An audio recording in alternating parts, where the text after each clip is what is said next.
বন্ধুরা, আমি সাতিয়া থানা টলট গ্রাম থেকে বলছি। এটা হচ্ছে টলট গ্রাম মধ্যপাড়া রায়পাড়া।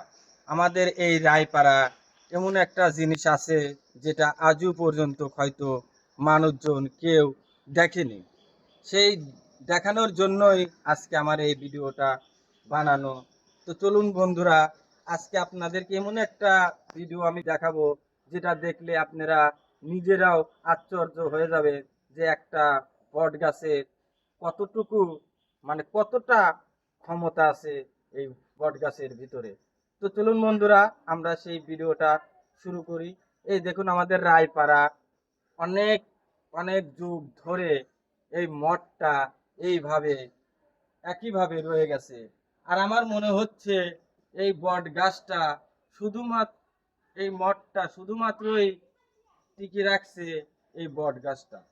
এই বট গাছটা আছে বলেই আজকে এই মঠটা আজও পর্যন্ত আমরা সবাই দেখতে পাচ্ছি।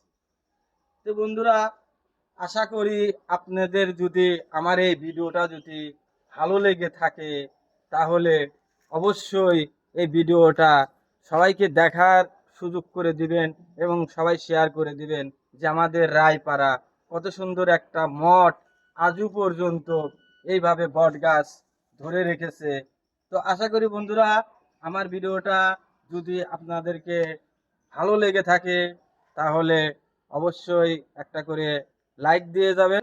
আজকের মতন এ পর্যন্ত, কি আপনারা সবাই ভালো থাকবেন।